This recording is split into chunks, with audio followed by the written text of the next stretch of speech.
முழுமையாக ஒரு சுயம்பா ஒரு கட்டமைப்பில் வந்து ஒரு விஜய் சார் மக்கள் தலைவனாக வந்து அது ஒரு தான்.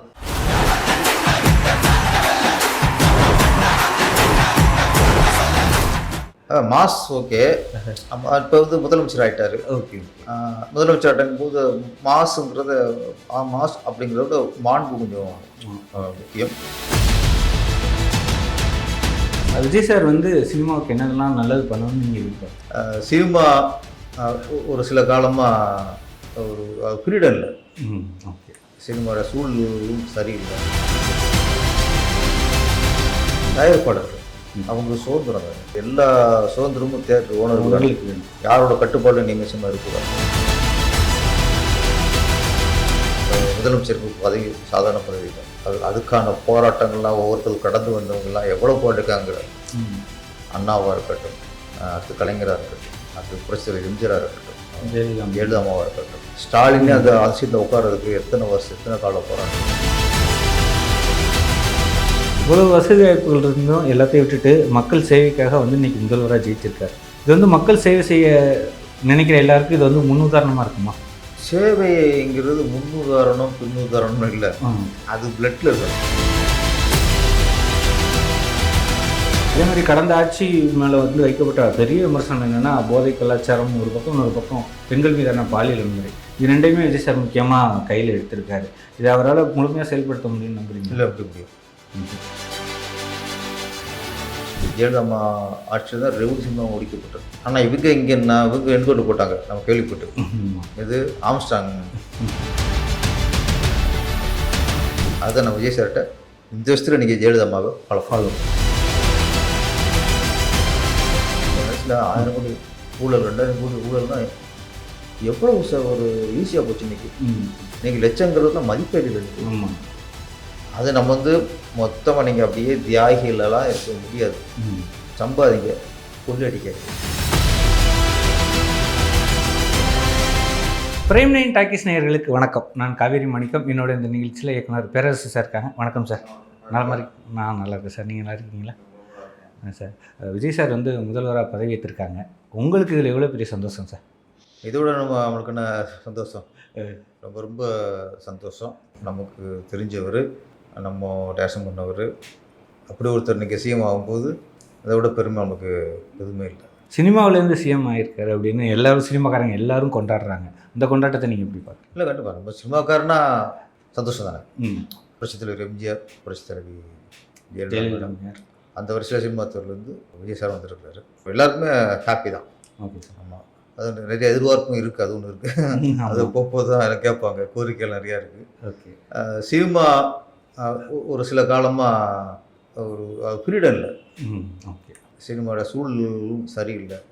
வியாபார தன்மையும் நிறைய சரியில்லை. குடிசலாக இருக்கட்டும், எல்லாருக்குமே கொஞ்சம் சிரமத்தில் இருக்குது. இன்றைக்கி ஒரு எங்கள் துறையிலேருந்து சினிமாவை தெரிஞ்சு கரண்டில் நடிச்சுக்கிட்டு இருந்த ஒரு நடிகர் இன்றைக்கி வந்திருக்காருங்க போது நாட்டுக்கு நல்லது நடக்கும். அதே நேரத்தில் எங்கள் திரைத்துறைக்கும் நல்லது நடக்குங்கிற நம்புகிறோம். Okay sir. விஜய் சார் வந்து சினிமாவுக்கு என்னெல்லாம் நல்லது பண்ணணும்னு நீங்கள் எதிர்பார்க்க? முதல்ல தயாரிப்பாளர்கள் அவங்களுக்கு சுதந்திரம் வேணும். தேட்ரு யார் கண்ட்ரோலும் இருக்கக்கூடாது.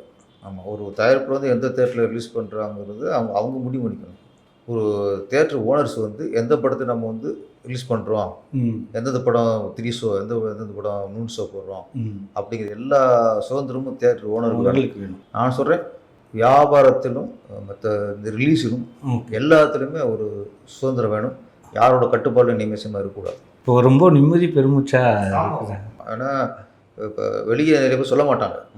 தயாரிப்பாளராக இருக்கட்டும், தேட்டர் ஓனர்களாக இருக்கட்டும், டிஸ்ட்ரிபியூட்டராக இருக்கட்டும், எல்லாருக்குமே வியாபாரத்தை எப்போவுமே ஒரு ஃப்ரீடம் இருக்குது சார். அவன் இன்னொருத்தர் வந்து யாரும் கண்ட்ரோல் பண்ணக்கூடாது. இந்த படத்தை போடாத, இந்த படத்தை போடுன்னு ஒருத்தர் சொல்லக்கூடாது. அது அவங்க தேட்டரோட ஓனர். ஆமாம், அவங்க டிசைட் பண்ணாது. நான் சில நாட்களுக்கு முன்பு நடிகர் தயாரிப்பாளர் உதயா பேட்டி எடுத்தேன். அவரும் இதே கருத்தை தான் வலியுறுத்தினார். ஸோ நேற்று வந்து விஜய் சார் வந்து முதல்வராக பதவிக்கிட்டார். அது எப்படி பயங்கர மாசாக இருந்துச்சு. நீங்கள் அந்த நிகழ்வை பார்த்தீங்களா? Mass okay. இப்போ வந்து முதலமைச்சர் ஆகிட்டார். ஓகே. முதலமைச்சர் ஆகிட்டாங்க போது மாசுங்கிறத மாஸ் அப்படிங்கிறத மாண்பு கொஞ்சம் முக்கியம். நம்முடைய ரசிகர்கள், தொண்டர்கள் வந்து கைதட்டுவாங்க. ஓகே. மாசா பேசுறது இந்த உடல் மொழி வந்து ஓகே. அவங்களுக்கு திருப்தியாக இருக்கும். பொதுவாக பொதுமக்கள் இருக்காங்களே, பொதுமக்கள் பார்வையில் எப்படி இருக்கும் அதை கொஞ்சம் நம்ம பார்த்துக்கலாம். பார்த்துக்கணும். முதலமைச்சருக்கு பதவி சாதாரண பதவி இல்லை. அதுக்கான போராட்டங்கள்லாம் ஒவ்வொருத்தர் கடந்து வந்தவங்கலாம் எவ்வளோ போராடிருக்காங்கிற. அண்ணாவாக இருக்கட்டும், அடுத்து கலைஞராக இருக்கட்டும், அடுத்து புரட்சித்தலைவர் எம்ஜிஆராக இருக்கட்டும், ஜெயலலிதாமாவாக இருக்கட்டும், ஸ்டாலினே அந்த சீட்டில் உட்கார்றதுக்கு எத்தனை வருஷம் எத்தனை கால போராட்டங்கள். நான் சொல்கிறேன், அந்த முதலமைச்சர் நாற்காலிங்கிறது யாரும் போராடாமலாம் வந்ததில்லை. துணை முதல்வர் பதவின்னு வந்து வந்துச்சுல ஸ்டாலின், உதயநிதி ஸ்டாலின், அது மட்டும்தான் போராட்டம் வந்ததே தவிர மற்ற எல்லாருமே ஸ்டாலின் உட்பட எல்லாம் போராடி உட்காந்த நாற்காலி. ஓகே. அதே மாதிரி விஜய் சாரும் போராட்டம் இல்லை, அவர் போராட்டத்தை வந்திருக்கிறாரு. இதுக்கப்புறம் முதலமைச்சர் பொதுமக்கள் பார்வையில் அவங்க கொஞ்சம் மெட்டை பார்ப்பாங்க. இல்லை, ஜெயலலிதா மேடம் பார்த்திங்கன்னா முதலமைச்சருக்கு முன்னாடி அவங்களுடைய பேச்சு, மேடை பேச்சு எல்லாமே மாறிடுச்சு. முதலமைச்சர் ஆனதுக்கப்புறம் டோட்டல் அவங்களுடைய பாடிலாம், ஆனால் அதுக்காக அதிகாரத்தில் ஆடக்கூடாது. ஓகே. இருந்தாலும் கொஞ்சம் அது கொஞ்சம் எதிர்பார்ப்பாங்க. Okay sir. இப்போ விஜய் சார்கிட்ட வந்து இல்லாத சொத்து கிடையாது. அவர் இன்றைக்கும் தமிழ் சினிமாவில் டாப் நடிகர், நிறைய சம்பளம் நடிகர். ஆனால் முதல்வராக பதவிட்டதுக்கப்புறம் தமிழக அரசோட இன்னோவா காரில் தான் அவர் பயணிச்சார். இது எப்படி நீங்கள் பார்க்குறீங்க? அது எளிமை வேணும் உங்களுக்கு. வந்து சொல்லுவாங்களா, பதவி வரும்போது பணிவும் வர வேண்டும், துணிவும் வர வேண்டும் தோழா. இல்லை, அது வந்து மக்களும் எதிர்பார்ப்பாங்க. நம்ம அந்நியமாக தெரியக்கூடாது. முதலமைச்சர் அப்படிங்கிறது அது மக்களால் விரும்பப்பட்ட, மக்கள் செல்வாக்கள் வந்திருக்காரு. சும்மா வேறு பேக்ரவுண்டு, பின்புலம், ஒரு அரசியல் ஏற்கனவே உருவான அரசியல் கட்சியிலிருந்து அப்படியே பாரம்பரியமாக அந்த ஓட்டு வங்கியை வச்சுட்டு வந்ததுலாம் இல்லை. இது காலங்காலம் இதை நடந்துக்கிட்டு இருக்கு. உங்களுக்கு அண்ணாவை தவிர அதுக்கடுத்து வந்த எல்லாருமே அந்த ஓட்டு வங்கியை வச்சு தான் வந்தாங்க. எம்ஜிஆர் வந்து பிரிஞ்சாலும் அவருக்குன்னு ஒரு ஓட்டு. ஜெயலலிதா வந்து ஏற்கனவே எம்ஜிஆர் உருவாக்குன அதிமுக, அதை அப்படியே யூஸ் பண்ணிட்டாங்க. ஏற்கனவே கட்டமைக்கப்பட்ட இதை நிறைய பேர் யூஸ் பண்ணால் இது வரைக்கும் முதல்வர் வந்தாங்க. நான் சொல்கிறது அண்ணாவை தவிர. அதுக்கடுத்து முழுமையாக ஒரு சுயம்பா ஒரு கட்டமைப்பில் வந்தவர் விஜய் சார். மக்கள் தலைவனாக வந்து அது ஒருத்து வருதான், எந்த பின்புலமும் இல்லை. ஒரே ஒரு பின்புலம் திரைப்படம். இருந்தாலும் திரைப்படத்தில் எத்தனை வந்திருக்காங்க, யார் ஏற்றுக்கிட்டா? அது ஒன்று இருக்குல்ல, ஈஸியாக சினிமா கவர்ச்சி தானே. இதுக்கு முன்னாடி எத்தனை பேர் வந்திருக்காங்க? சமீபத்திய உதாரணம் கமல் சார். கமல் சார், ஆமாம், அவர்லாம் ஒரு மக்கள் யாரும் ஏற்றுக்கல, அவரே தோற்று போயிட்டார். விஜயகாந்த் சாருக்குன்னு இருந்துச்சு, அவர் கட்சி மேக்சிமம் எதிர்கட்சி தலைவர். அது எப்படி வந்தார்? ஏடிஎம்கே கூட்டணி, இப்படி தனியாக வரல. அவர் தனியாக வந்து ஒரு சீட்டு தான் ஜெயிச்சார். ஆமாம். நீங்கள் அப்படி பார்க்கும்போது எம்ஜிஆருக்கு அப்புறம் அதே அளவு புகழ், பேர், அந்த பலம் அப்படிங்கிறது எம்ஜிஆருக்கு பிறகு விஜய் சார் தான். ஓகே. விஜயகாந்த் சொல்லுவாங்க, விஜயகாந்த் வந்து ஒரு தனித்து நின்று அவங்கள விட்டு அடையலை. இவ்வளோ வசதி வாய்ப்புகள் இருந்தும் எல்லாத்தையும் விட்டுட்டு மக்கள் சேவைக்காக வந்து இன்றைக்கி முதல்வராக ஜெயிச்சிருக்காரு. இது வந்து மக்கள் சேவை செய்ய நினைக்கிற எல்லாருக்கும் இது வந்து முன்னுதாரணமாக இருக்குமா? சேவைங்கிறது முன்னுதாரணம் பின்னுதாரணம் இல்லை, அது பிளட்டில் இருக்கணும். ஓகே. அது உணர்வுபூர்வமானது. நீங்கள் வந்து இவர் மாதிரி நான் பண்ணுறேன்னா பண்ண முடியாது. ஓகே. ஆமாம், அது எனக்குள்ளே இருந்தால் தான். அப்போ எம்ஜிஆர் மாதிரி நான் அப்படின்னா அந்த ஒரு எண்ணம் அது கொஞ்சம் நம்ம பிளட்டில் நமக்குள்ளே இருக்கணும். முதலமைச்சருக்கான போராட்டம் தான் ஒரு மாநாடாக இருக்கட்டும், பப்ளிக்கில் போனதாக இருக்கட்டும், அறிக்கைகளாக இருக்கட்டும், மேடை பேச்சுகளாக இருக்கட்டும், எல்லாமே அந்த முதலமைச்சர் நாட்கள் உட்காருவதற்கான ஒரு உந்துதல் தான். இதுக்கப்புறம் தான் அவன் செயல்பாடு தெரியும். அவன் செயல் வந்து இது வரைக்கும் செயல்படுறதுக்கான உரிமையை நீ கொடுத்துருக்கிய. ஆமாம், அதானே? ஆமாம். அப்போ நீ செயல்பாடுகள் வந்து நம்ம உடனே எல்லாத்தையும் சொல்லிட முடியாது, போக தெரியும். ஓகே. தன்னோட தேர்தல் அறிக்கையில் சொன்ன மாதிரியே முதல் கையெழுத்து வந்து 200 யூனிட் மின்சாரம் வந்து இலவசம் அப்படின்னு முதல் கையெழுத்து போட்டிருக்காரு. இதை நீங்கள் எப்படி பார்க்குறீங்க? நல்ல விஷயம் தான், நல்ல விஷயம். ஏன்னா போன பீரியடில் கொஞ்சம் குழப்பம் இருந்துச்சு. ஓகே. ஏன்னா 100 யூனிட்டு ஃப்ரீனாங்க. அப்புறம் மாதம் கணக்கெடுப்புனாங்க. அப்புறம் 2 மாதத்துக்கு ஒரு தான் கணக்கெடுப்பு இருந்துச்சு. அந்த மாதம் கணக்கெடுப்புங்கிறது வரல. மாதம் கணக்கெடுத்து அதில் 100 யூனிட்டு ஃப்ரீங்கிறது ஓகே. 2 மாதத்துலங்கும்போது அப்போ என்னாகும், 200 யூனிட் ஃப்ரீ தான் கொடுக்கணும். அதை கிளியர் பண்ணல அவங்க. ஓகே சார், ஒரு மாதப்பொருளோட கணக்கெடுக்கணும்னா 100 நீங்கள், அப்போ 2 மாதத்துக்கு கணக்கெடுக்கிறது 200 வரணும். அப்போ 200 வரணும். ஆமாம், அது கிளாரிட்டி இல்லை. ஆனால் இதில் கிளாரிட்டி இருக்குது. Okay okay. இப்போ ரெண்டு வந்து நான் இதுலேயும் வந்து முதல்ல மாதம் ஒன்றும் 200 யூனிட் மின்சாரம் இலவசம்னு சொல்லிட்டு இப்போ 2 மாதத்துக்கு ஒரு தடவை. உங்களுக்கு கணக்கு ஒன்று தான். ஓகே கணக்கு வாழைப்பழ கணக்கு பாருங்க. ஓகே. ரெண்டு ஒன்று தான். அவங்க வந்து 100 யூனிட் மாதம் கணக்கெடுப்பு எடுக்கல அவங்க. ஓகே. 2 மாதத்துக்குள்ள எடுக்கும்போது 100 கணக்கில் வராது. ஆனால் இது கிளாரிட்டி அப்படின்னா 2 மாதத்துக்குள்ள கணக்கு எடுப்போம். ஓகே, அவர் போய் சொல்லல, ஸ்ட்ரைட்டாக சொல்லிட்டாங்க ஆமாம் எடுப்போம். ஓகே. 200 யூனிட்டு ஃப்ரீ, அதுவும் ஓகே. அந்த கணக்கு தான் வருது, ஆனால் உங்களுக்கு கிளாரிட்டி கிடச்சிருக்கு, அவ்வளோதான், வேறு ஒன்றும் இல்லை. ஓகே.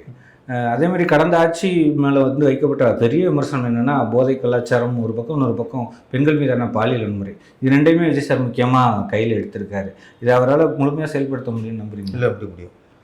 நம்ம வந்து காவல்துறையை, நீங்கள் காவல்துறைக்கு நீங்கள் அவங்களுக்கு சுதந்திரம் கொடுத்துடணும். அரசியல்வாதிகள் தலையீடு அதில் இருக்கக்கூடாது. முதல்ல சிலது சிபாரிசு அப்படிங்கிறது ஓகே. ஆனால் ஒரு குற்றவாளிக்கு துணையாக ஒரு அரசியல் போனான்னா நீங்கள் நாடு நாசமாக போயிடும். ஒரு குற்றவாளிங்கிறது குற்றவாளி தான்.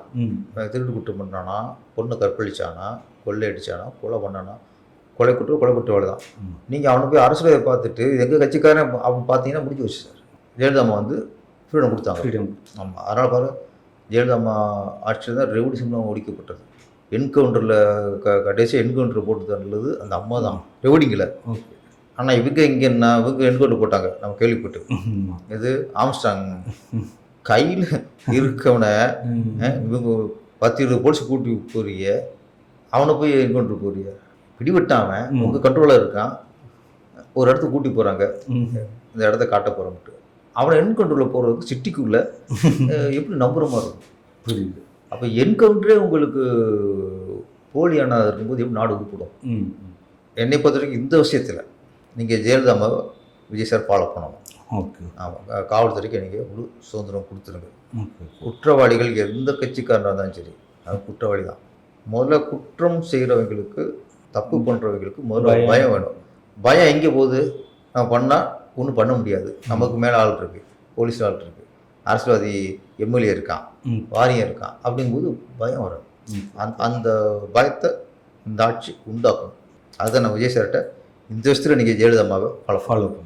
பார்த்தீங்கன்னா இத்தனை வருஷமும் இல்லாத வகையில் தமிழகத்தில் முற்றிலும் புதிய அமைச்சரவை உருவாகி இருக்குது. இந்த புதிய அமைச்சரவை என்னென்ன மாற்றங்களை ஏற்படுத்தும் அப்படின்னு நம்ம எதிர்பார்க்கலாம்? புதிய அமைச்சர்னு சொல்கிறத விட சார், நிறைய சாமானியர்கள் ஏற்கனவே பழுத்து உளுத்து போனவங்க இல்லாமல், அதுலேயே ஊறி போனவங்க இல்லாமல், ப்ளஸ்ஸு செங்கோட்டையன் சார் தவிர பாக்கி எல்லாமே. ஆமாம் சார். அப்போ இதுக்கு முன்னாடி அண்ணாவுடைய அமைச்சரவையில் தான் முதல் சாமானியர்கள் அதிகமாக இருந்தாங்க. ஓகே, பிகினிங்கில். அதுக்கப்புறம் போக போக அவங்களே காலங்காலமாகவே இருக்க ஆரம்பிச்சிட்டாங்க. ஆமாம், அறிஞர் அண்ணா அமைச்சருக்கு அப்புறம் ஒரு சாமானியர்கள், ஒரு கீழ்மட்டத்தில் உள்ளவங்க, ஒரு பாமரத்தன்மை உள்ளவங்க, ஒரு ஆட்டோக்காரரு, ஒரு டிரைவர், ஒரு பையன், அப்புறம் அவர் ரசிகர் மட்டத்தில் இருந்தவங்க, ஆட்டோ ஓட்டுநர் எல்லாம் இருக்க ஒரு அதுலேருந்து வந்துன்னா என்னை பற்றி அண்ணா காலத்துக்கு அப்புறம் விஜய் காலம் தான். Okay sir. இந்த அமைச்சரவை எவ்வளோ பெரிய மாற்றத்தை உருவாக்குங்கிறது இப்போ அவங்களுக்கு எழுச்சி இருக்கும். ஓகே, நல்லது பண்ணுங்கிற எழுச்சி இருக்கும். ஒரு நல்ல விஷயம் சொன்னார் விஜய் சார். நேற்று அமைச்சரவையில் அவர் பதவி ஏற்கும்போது, நான் தப்பு பண்ண மாட்டேன், தப்பு பண்ண விட மாட்டேன், அப்படி தப்பு பண்ணுற ஐடியா இருந்தால் அதை டெல் பண்ணியிருந்தார். அது நல்ல வார்னிங். அது என்ன ஒன்று யாராக சொல்லியிருக்காங்க சார்? சொன்னதில்லை. சொல்லுங்கள், நீங்கள் வந்து மக்களுக்கு முன்னாடி ஒரு உறுதிமொழி, நாங்கள் ஊழல் பண்ண மாட்டோம், லஞ்சம் பண்ண மாட்டோம், மக்கள் வரி பண்ணதை கை வைக்க மாட்டோம், நாங்கள் நேர்மை ஆட்சி கொடுப்போம். நீங்கள் மற்றதெல்லாம் உறுதிமொழியில் இருக்குல்ல, உறுதிமொழி இப்போதைக்கு வர வேண்டியது அந்த வாசத்தை மாற்றணும் சார். ஓகே, நாங்கள் இதாக இருப்பேன், அப்படி இருப்பேன், இது இருப்பேன். இப்போ என்ன அதிகமாக இருக்குது? மக்கள் வரி பணத்தை கொள்ளடிக்க பண்ணுறோம். அந்த வரி வரணும். எந்த சூழ்நிலையும் மக்கள் வரி பணத்தையும் நாங்கள் கை வைக்க மாட்டோம், மக்கள் இப்படி கொள்ளடிக்க மாட்டோம் அப்படின்னு அது ஒரு வரி ஸ்ட்ராங்காக சொல்லணும்.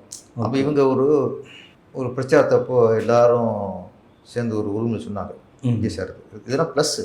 ஓகே, அவங்க என்ன இதில் சொன்னாங்க, நாங்கள் ஊழல் பண்ண மாட்டோம், லஞ்சம் பண்ண மாட்டோம், நேர்மையாக வச்சு கொடுப்போம் அப்படிங்கிறது பதவி ஏற்றுக்கப்புறம் சொல்கிறது வேறு. அதுக்கு முன்னாடி ஒரு உறுதிமொழியாக ஒன்று பண்ணாங்க. இதெல்லாம் மக்கள் மத்தியில் போய் சேர்ந்துருச்சு. கரெக்டாக சொல்கிறாங்களே, ஒரு நம்பகத்தன்மை. ஓகே, அவங்க இதுக்கப்புறம் கடைப்பிடிக்கிறாங்களேங்கிறது அடுத்த விஷயம். இந்த ஓட்டு வாங்குறதுக்கு இது நம்பகத்தன்மைலாம் இருந்துச்சு. ஆனால் அப்படி இருப்பாங்கன்னு நம்ம நம்ப முடியுமா சார்? ஏன்னா வந்து இப்போ விஜய் சார் வந்து சினிமாவில் நடித்து படம் தயாரித்து நிறையா சொத்து சேர்த்து வச்சுக்க ஓகே. ஆனால் ஊரில் வந்து சொந்த கை காசை போட்டு போஸ்டர் ஒட்டினவன், கொடி கட்டினவன், அவன்லாம் வந்து அரசியலுக்கு வரதே சம்பாதிக்கட்டாங்கிற ஒரு பொதுப்படையான கருத்து இருக்குது. ஸோ அப்படி இருப்பாங்க அப்படின்னு நம்ம நம்ப முடியுமா? காமராஜர் காலத்தில் உள்ள அரசியல் வேறு, நீங்கள் சொல்கிறத பற்றி தான். ஏன்னா அந்த காலத்தில் அரசியல் எம்எல்ஏ இருக்கும், மினிஸ்டர் இருக்கும், எல்லாருமே அப்படின்னா பணக்காரங்க தான், ஓகே, பண்ணையார்கள் தான். இப்போ மூப்பனார்லேருந்து எல்லோரும் பார்த்தீங்கன்னா பெரிய இருக்கும். அதில் ஒரு சாமானியன் வந்து ஒரு காமராஜர். ஆனால் மேக்சிமம் அதை இருந்தவங்களாம் அவங்க அப்போ கக்கன் இந்த மாதிரி ஆட்கள் தான் கொஞ்சம் ஏழ்மையில் இருந்தவங்க. 80% பணக்காரங்க தான். ஓகே. இன்றைக்கி உள்ட்டா தானே, ஒரு நாள் சொல்கிறேன், 80% எல்லாம் அதான். இப்போ என்னென்னா 80% சாமானியர்கள், 20% தான் கொஞ்சம் வசதியானவங்க இருப்பாங்க. நீ ஆடம்பரத்துக்கும் அதிகாரத்துக்கும் அந்த ஜபரஸ்து காட்டுக்கும் இதுக்கு ஆசைப்படுற பட்சத்தில் தான் இங்கே எல்லாம் தேவைப்படும். நான் ஒரு எம்எல்ஏ வராரு, மீட்டிங் போகிறாரு, உள்ள கட் அவுட் அது இது வச்சுட்டு நீங்கள் செலவு பண்ணணும்னா செலவுக்கு எங்கே போவாங்க, இங்கே போவாங்க. ஓகே, அவர் வராரு, வரும்போது முன்னாடி 10 கார், பின்னாடி 10 காரு. அதுக்கு ஆசைப்படும் போது என்ன ஆகும், காசு இருக்காது. ஆமாம், அது மாதிரி மீட்டிங் இப்போ விஜய் சார் இருக்கும்போது கூட்டம் கூடிரும், தேவையில்லை. அப்போ சாதாரண ஒருத்தர் ஒரு எம்எல்ஏ மீட்டிங் போகிறாரு, இன்றைக்கி ஒரு 10,000 பேர் காட்டணும் அப்படின்னு கூப்பிடும்போது ஆள் சேர்க்க வேண்டாகும், தேவைப்படும். அப்போ எங்கே உங்களுக்கு இந்த மனசு மாறுது, பணத்தை வேறு வழியாக சம்பாதிக்கிறதுக்கு எங்கே போகிறாங்கன்னா இந்த ஆடம்பரம் பகட்டு இது வரும்போது தான். இதை ஒழிச்சாலே போதும், நீங்கள் எளிமையாக மக்கள் அணுகிறதுக்கான வழியை வகுத்தாலே நீங்கள் ஆசைப்பட மாட்டீங்க. வேட்பாளர் விண்ணப்பம் கொடுக்கும்போது சொத்து மதிப்பு கொடுக்குறாங்கல்ல, இப்போ இருக்க எம்எல்ஏக்கு இப்போ என்ன சொத்து மதிப்பு, அடுத்த இந்த ஆட்சி முடியும் போது உங்களுக்கு என்ன சொத்து மதிப்பு, இது வந்து அவங்களுக்கு கண்காணிக்கணும். அப்புறம் இந்த பினாமி அது அதை நிர்வகிக்கப்பட்டால் அவங்க தண்டனை வரும் சார், தண்டனை வரும். ஒரு எம்எல்ஏ புரியுது, நான் எம்எல்ஏ இருக்கேன் சார், என் பேர் சொத்தே இல்லை, என் பேரில் கார் கூட இல்லை, பல காலமாக நான் இருந்துட்டு வெறும் 1 கோடி 2 கோடி கணக்கு இருக்குது. சின்ன பிள்ளை நம்ப மாட்டாது. ஆனால் நான் பேரில் 1000 கோடி மேலே இருக்கும். எப்படி ஒரு தேர்தல் ஆணையம் வந்து எப்படி நம்புது, என்ன ஜனநாயகம், என்ன எதுக்கு தேர்தல் ஆணையம்? அப்போ நான் சொல்ல நம்பருக்கா நீங்கள் தேர்தல் ஆணையம்? உங்களுக்கு டவுட் வந்தால் அதை நீங்கள் அடுத்து ஸ்டெப் எடுத்துடணும். நான் போய் செஞ்சு இருந்தால் நான் யார், எல்லாத்தையும் ட்ரான்ஸ்ஃபர் பண்ணணும். பிராமி பேரில் வச்சுருந்தேன்னா தூக்கி விட்டு வச்சுருவேன் சார். ஆனால் மக்கள் கேன பேரில் பொய் சொல்கிற அளவு இல்லை சொல்கிறேன். அது மாதிரி என்ன சொல்கிறேன், இதுக்கு என்ன நீங்கள் இதெல்லாம் கடந்து நம்ம வந்திருக்கோம். விஜய் சார் எல்லா எம்எல்ஏக்களையும் இப்போ என்ன சுற்றி வச்சுருக்கீங்க, அடுத்து 5 வருஷம் வரும்போது என்ன இருக்கணும், இது ஆராயணும். அதுக்காக நம்ம வந்து இப்படியே இருக்க போகிறது இல்லை. புரியுது. இப்போ ஒரு சாதாரண எம்எல்ஏ வாடகை வீட்டில் இருக்கா அப்படின்னு வச்சுங்க, 20,000 வாடகை வீட்டில் இருக்கப்ப அடுத்து சொந்த வீட்டில் போகணும்னு ஆசை இருக்கும். சொந்த வீடு ஓகே, ஆனால் சொந்த பங்களா வித்தியாசம் இல்லை. சொந்த பங்களா, சொந்த பண்ணை வீடு இருக்குது, பண்ணை வீடு, உங்களுக்கு தனியாக ரோடு போட்டுருது வீட்டுக்கு, நிறைய அநியாயம் நடக்கும் உங்களுக்கு. இப்போ ஒரு 10 லட்சத்துக்கு ஒரு வீடு இருக்கும்போது அடுத்து 10 கோடிக்கு எப்படி உங்களுக்கு 5 வருஷத்தில் உங்களுக்கு என்ன வருமானம் இருக்குது, எப்படி வந்துச்சு? இது கலைஞர் தானே சார் உங்களுக்கு இதாக இருக்குது. இதே கலைஞர் வந்து நாங்கள் வந்து சார் நியாயமான ஆட்சி அப்படின்னா இதே நேருவாக இருக்கட்டும், பொன்முடியாக இருக்கட்டும், பெரிய இருப்பன் ஏற்பட்டிருக்காங்க, இவங்கெல்லாம் இருக்கும்போது உங்கள்கிட்ட சேரும்போது அப்போ உங்களுக்கு அவங்கள்ட்ட என்ன சொத்து இருந்துச்சு, இப்போ நீங்களே வைக்கிறீங்களே, அதை நீங்கள் தலைவர் நீங்கள் கண்ட்ரோல் பண்ணணும். மக்கள்ன்ட்டு மக்கள் ஏமாற்றிட்டே இருந்திருக்கீங்க. இந்த தேர்தலில் சொத்து பதிவு காட்டினாங்கல்ல, கூடவோ குறையவோ சினிமாக்காரங்க தான் சார் ஒரு நம்புற மாதிரி காட்டியிருக்காங்க. நீங்கள் விஜய் சார் காட்டினார், அவர் எத்தனை கோடி, ஆனால் அவர் 500-600 கோடிக்கு மேலே அவர் காட்டியிருக்காரு. கையிருப்பு 20,000-30,000 சொல்லுவார். ஆனால் விஜய் சார் வந்து அப்பாவுக்கு கடன் கொடுத்தேன், பையனுக்கு கடன் இருக்குது. ஆனால் உங்களுக்கு சோத்துக்குள்ளே ஒரு தக்காளியை மறைச்சிருக்கலாம், ஒரு கத்திரிக்காயை மறைச்சிருக்கலாம், மறைக்காம இருக்க முடியாது. ஆனால் முழு பூசணிக்காயை சோத்துக்குள்ள மறைக்கலாம். அது மாதிரி சுந்தர்சி பாருங்கள், அவர் சொத்து கணக்கு காட்டும்போது நம்புறமா தெரிஞ்சு என்ன, நம்ம வந்து என்னடா ஒரு பிச்சைக்கார ரஞ்சிக்கலாம் அவர் காட்டல. என்னை பற்றி சினிமாக்காரங்களாவது ஓரளவுக்கு பரவாயில்ல, சோத்துக்குள்ளே கத்திரிக்காய் மறைச்சா, நீங்கள் பூசணிக்காய் மறைச்சிருக்கீங்க. தேர்தல் ஆணையம் வந்து எப்படி நீங்கள் இதை நம்பிட்டு அவங்களை சைன் வாங்கி ஒப்புதல் கொடுத்தீங்க, விஜய் சார்ட்டே சொல்கிறதுன்னா அதுக்கு நான் சொல்கிறது சொல்ல வர்றது என்னென்னா, ம் வாடகை வீட்டில் இருக்கான், சொந்த வீடு வாங்கட்டும். ம் அதுக்கான ஒரு இதெல்லாம் பண்ணுவாங்க. ஓகே, 1000 கோடி 2000 கோடின்றதுலாம் எங்கிட்டு இருந்து வந்துச்சு? ம் ஈஸியாக போச்சு சார். போன வருஷத்தில் 1000 கோடி ஊழல், 2000 கோடி ஊழல்னா எவ்வளவு சார் ஒரு ஈஸியாக போச்சு இன்னைக்கு. ம் இன்னைக்கு லட்சங்கிறதுலாம் மதிப்பே இல்லை இன்னைக்கு. ஆமாம். அது நம்ம வந்து மொத்தமாக நீங்கள் அப்படியே தியாகிகளெல்லாம் இருக்க முடியாது. ம் சம்பாதிங்க, கொள்ளடிக்காதீங்க. ஏன்னா நம்ம வந்து மொத்தமாக அப்படிலாம் கண்ட்ரோல் கொண்டு வர பேச முடியாது. யதார்த்தத்தை பேசுகிறேன். அப்போ நீங்கள் எல்லாத்தையும் அப்போ கொண்டு வர முடியாது. கொள்ளடிக்காதீங்க, அதான். ஓகே. கொள்ளடிக்காதீங்க. உங்களுக்கு உழைப்புக்கான இதுக்கும் உங்களுக்கு சர்வேக்காகவும் வேறு வழி இல்லை. ஒரு 10 லட்சத்துக்கு மொத்தம் ஏதோ ஒரு ஸ்கீம் பண்ணும்போது ஓகே, ஒரு 50,000 வாங்க முடியாது. ஓகே. ஆனால் நீங்கள் ஒரு கவர்மெண்ட் விஷயத்தை ஒரு 10 லட்சம் போது அது 5 லட்சம் 15 லட்சம் வேண்டி 5 லட்சம் வாங்கக்கூடாது. எல்லாமே கிளாஸ் வாங்கக்கூடாது. ரோடு போகிறது, பாலம் கட்டுறது, இதெல்லாம் எத்தனை கோடி உள்ளது சார்? எத்தனை கோடி சார்? 100 கோடிங்கிறாங்க சார். 100 கோடிக்கு பாலம் கட்டுறானுங்க. இல்லை, நம்ம எத்தனை வீடு பார்க்குறோம். இது 100 கோடி பாலம் பார்க்கும்போது நல்லா தெரியும். இது மொத்தமே 40 கோடி தான் கட்டிடும். 60 கோடி எங்கெங்கே போச்சு தெரியாது. இது கொள்ளையில் மிக பெரிய கொள்ளை. இதுதான் தடுக்கணுங்கிறேன். இப்போ வந்து அதிமுகவிலேருந்து எம்எல்ஏ சிவி சண்முகம் தலைமையில் வந்து நிறைய இரட்டை இலக்கத்தில் வந்து எம்எல்ஏக்கள் வந்து தாவேக்கால சேருவாங்கன்னு ஒரு 2-3 நாளாக சொல்லப்படுது. இதை பற்றி உங்களோட கருத்து என்ன? அது உட்கட்சி விவகாரம். ஓகே. அவங்களுக்கு எடப்பாடி மேலே ஒரு நம்பிக்கை போயிருக்கலாம். ஓகே. ஆமாம். இருந்தாலும் அதிமுகங்கிறது பிளவுபடக்கூடாது. ஓகே. எம்ஜிஆர் உருவாக்கின கட்சி. இவங்க எங்கே தப்பு பண்ணிட்டாங்கன்னா, இவங்க ஆரம்பத்துலேருந்தே ஜெயலலிதா பேர்லேருந்து எம்ஜிஆரை ஓரம் கட்டிட்டாங்க. உங்களுக்கு திமுக வந்து இன்னும் தம்பிடிச்சிட்டு நிற்கிறது காரணம், இது வரைக்கும் அவங்க கலைஞரை ஒதுக்கி கலைஞரத்தை முன்னிறுத்துறாங்க. இன்ன வரைக்கும் அண்ணா பிரசிடென்ட் தான் இருக்காங்க. அண்ணா, கலைஞர் அப்பப்போ பெரியார் எடுத்துக்குவாங்க. சமயம் வரும்போது பெரியார் எடுத்துக்குவாங்க. பெரிய தலைவர்களை உருவாக்கின தலைவர்களை அவங்க முன்னிறுத்துறது இது வரைக்கும் தயங்கலை. அதனால தான் உங்களுக்கு இவ்வளவுலாம் எதிர்ப்புகள் இருந்து பல தோல்விகளை சந்தித்தும் இன்றைக்கி திமுகங்கிறது இன்றைக்கும் இருக்குன்னா, அவர்கள் இந்த கட்சியை உருவாக்குனவர்களை முன்னோடிகளை மறக்காமல் முன்னிறுத்துகிறாங்க. ஏடிஎம்கே என்ன பண்ணுறீங்க? நீங்கள் ஏடிஎம்கேனா எம்ஜிஆர் கட்சி சேர்ந்து எம்ஜிஆர் தான் ஏடிஎம்கே. அதில் இருந்தது வந்தவங்க தான் ஜெயலலிதா அம்மா. ஆமாம். அவங்க என்ன பண்ணாங்க? எம்ஜிஆர் பேர் சொல்கிறதே இல்லை. எம்ஜிஆர் ஃபோட்டோ வைக்கிறது இல்லை. அவங்க ஆட்சியில் தான் எம்ஜிஆர் ஈட்டடி பண்ணப்பட்டது. ஏன்னா 1000 காரணம் இருக்கலாம். ஓகே, நம்ம ஜெயலலிதா இனிமேல் ஏடிஎம்கேன்னா நம்ம பேர் ஞாபகத்துக்கு வரணும். திருப்பி எம்ஜிஆர் ஞாபகப்படுத்தியிருந்தா நம்ம பேர்லாம் போகிறேன். நான் சும்மா யூத்தில் சொல்கிறேன், இருக்கலாம். ஓகே, அவங்க ஓகே. ஏன்னா அவங்களும் மக்கள் செல்வாக்குள்ள ஒரு தலைவர் அவங்க. அப்போ ஏற்கனவே எம்ஜிஆர் ஐடென்டி பண்ணலாம். நீங்கள் யார்? இப்போ ஒரு எம்ஜிஆரா நீங்கள்? ஜெயலலிதா நீங்கள்? இல்லை. நான் என்ன சொல்லிடுவேன், எம்ஜிஆரால் தான் அதிமுக, அடுத்து ஜெயலலிதா தான் அதிமுக காப்பாற்றப்பட்டது பண்ணுறது. ஆனால் எடப்பாடியால் தான் அதிமுகவா? இல்லை, அதிமுகவில் தான் எடப்பாடி. டிஃப்ரெண்ட் இருக்கா? எம்ஜிஆரால் தான் அதிமுக, அதிமுகனால தான் எடப்பாடி. நம்ம நிலையை புரிஞ்சுக்கணும். அதுக்கு தகுந்த மாதிரி கொஞ்சம் நம்ம ஸ்டெப்பு எடுத்துக்கணும். நீங்கள் என்ன பண்ணிட்டியே, எம்ஜிஆர் பேரையே சொல்கிறது இல்லை.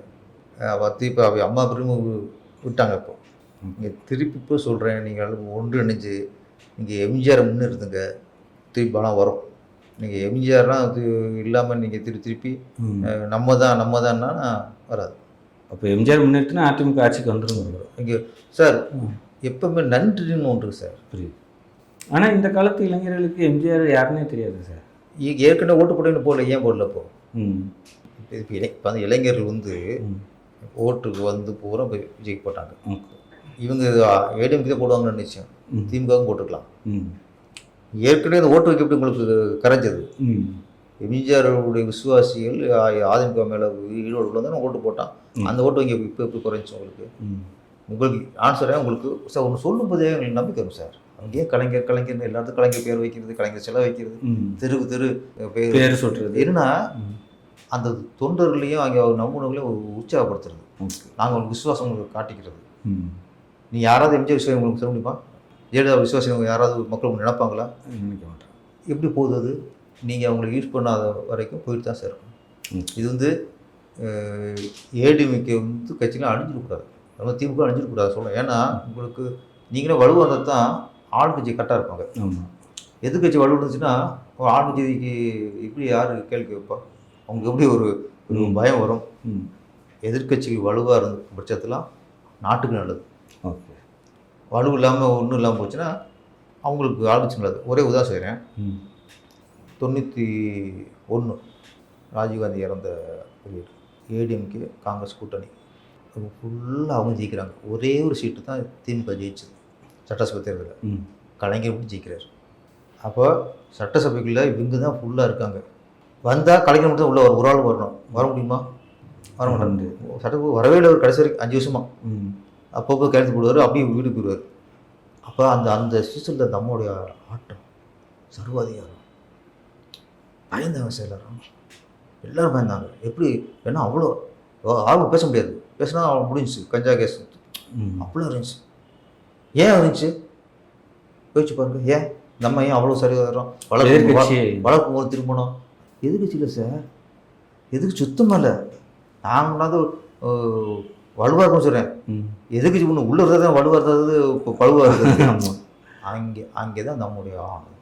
அதுக்கு அடுத்து மக்கள் ஒன்றாக 1995 96 மொத்தமாக அந்த அம்மாவே 2 தொகுதியிலேருந்து அந்த அம்மாவே தோத்துச்சு ஒரு தொகுதியில். Was out. ஆமாம்.